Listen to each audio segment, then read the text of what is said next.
kubabwira ngo gukomera tugera nta handi tugukura ku ntsinzi ya Yesu. Yesu yaza gupfa agahera ikuzimu, nta ntsinzi twari kuba dufite, ariko intsinzi ya Yesu niyo itumara ubwoba. Intsinzi ya Yesu niyo idukomeza mu murimo we. Intsinzi ya Yesu niyo twirata. Utanakomereye ku byo ureba, uzakomerere kuri Yesu. Yesu yaza kuba ikigwari, abamuri inyuma bo. Twongeye kubasuhuza mwese mu izina rya Yesu Kristo, mwese abakurikiranye mama Charlene official. Turabashuhuje mu izina rya Yesu Kristo, abadukurikiranye mwese abari muri iki gihugu cy'u Rwanda, bari mu bihugu bitandukanye by'amahanga. Turabashuhuje mu izina rya Yesu Kristo, kandi dukomeje kuba bifuriza kubaho neza muri uyu mwaka. Ineza y'Imana ikomeze kubana namwe. Nubundi tugarutse muri cya kiganiro kivuga ku buzima bwa Yesu Mw'Isi. Twagiye tugitangira mbere yuko Noheli iba. Twagiye tuganira ku buzima bwa Yesu Mw'Isi, nko ubuzima bwa Yesu Mw'Isi ari isomo kuri twebwe. Na n'ubu rero twari tutararangiza, ariko ndifuza yuko dusoma ijambo ry'Imana, tureba ubutumwa bwiza uko bwanditswe na Mariko. Turebe mu bice byaho 15 umurongo wa 39. Turi ku cyigisho cyitwa ubuzima bwa Yesu Mw'Isi, ni isomo kuri twe. Umutware utwara umutwe w'abasirikare wari uhagaze yerekeye Yesu, abonye apfuye atyo aravuga ati, nukuri uyu muntu yari umwana w'Imana. Umutware w'abasirikare,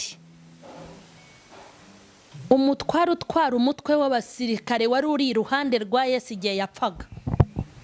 Ngo abonye Yesu apfuye aravuga ngo nukuri uyu yari umwana w'Imana. Yesu nahabwa icyubahiro.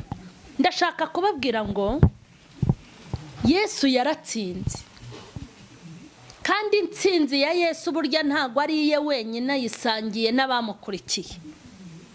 Haleluya. Nagira ngo mbabwire ngo ntimutinye kandi ntimukuke umutima kubw'iminsi n'ibihe n'intambara mugenda munyuramo. Ntabwo ibihe turimo biruta ibyo Yesu yanyuzemo. Ibiguhiga n'abaguhiga ntabwo urusha Yesu abanzi, ariko nagira ngo nkubwire ngo nubwo yahuye n'abanzi akarenganwa, akazira ubusa, akageza mu rwego rwo gupfa, ariko ngo uyu mutware wari utwaye umutwe w'abasirikare ngo arebye ukuntu Yesu apfuye, haleluya, ngo ahita avuga ngo nukuri uyu yari umwana w'Imana, ntiyishushanyaga. Impamvu yavuze iryo jambo ni iyi, nuko bamwica bamuhoraga ko abeshye ngo ni umwana w'Imana, kandi ibintu byose bamukoreraga bavugaga yuko yabeshye.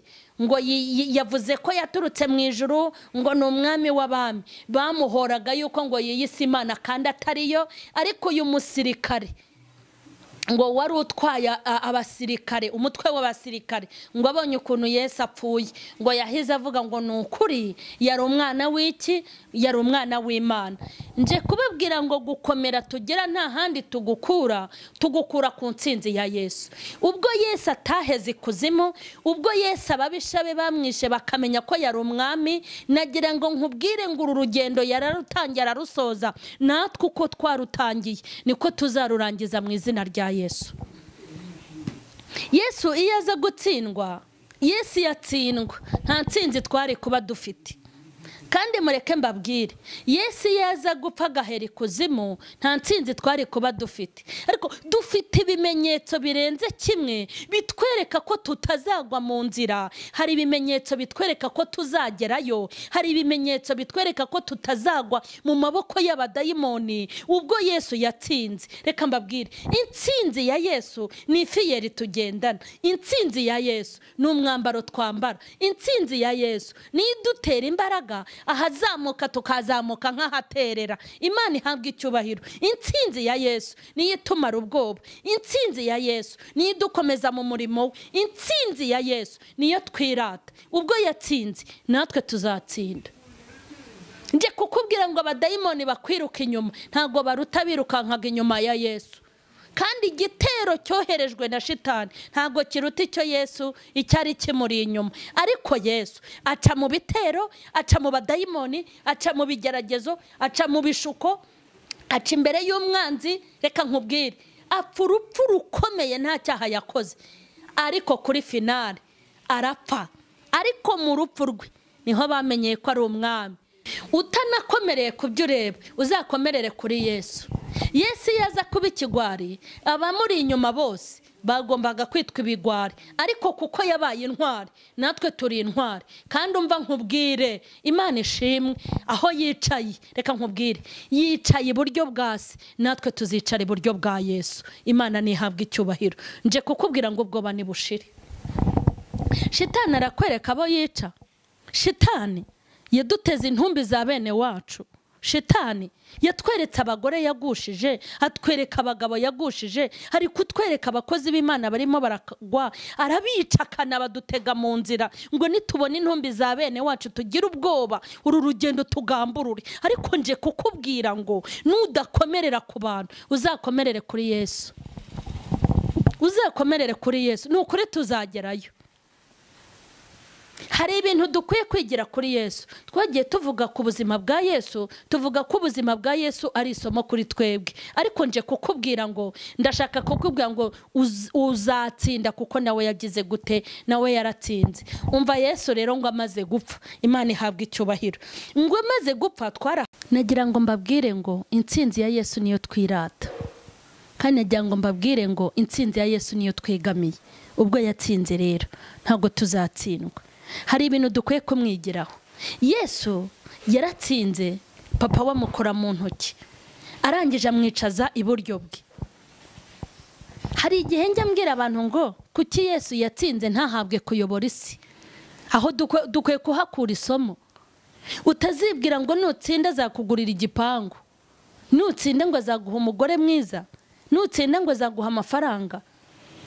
Nidutsinda tuzicara iburyo bwe. Umuntu uzatsinda azamwicaza iburyo bwe.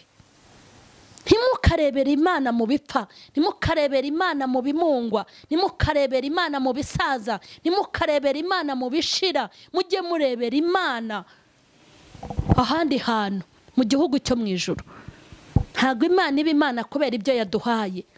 Imana izaba Imana mu bihe byayo byose. Nidutsinda rero tuzicara iburyo bwa Yesu. Umuntu uzagirirwa ubuntu akamwicara iburyo, azamenye ngo yatsinze. Ni naho intsinzi izagaragara.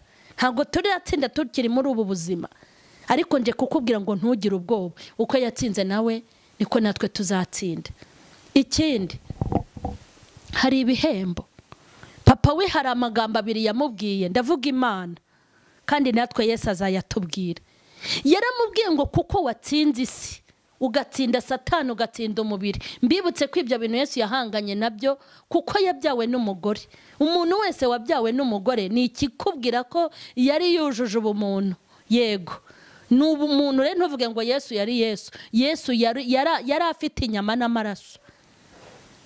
Ariko yamubwiye ijambo rikomeye, aramubwira, ndashaka kubwira ababyiganira ibyubahiro by'inaha. Yaramubwiye ngo kuko watsinze isi n'umubiri na Satani, kandi misiyo yakujyanye ukaba uyirangije, yamukoze mu ntoki. Aramubwira ngo nguhaye izina riruta amazina yose, kandi nta zina rizaruta izina ryawe.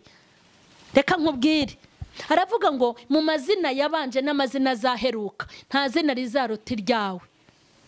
Izina uvuga uri mu bibazo ukumva uratuje. Izina uvuga urwaye indwara igashira. Izina uvuga ufite stress zigahita zirangira.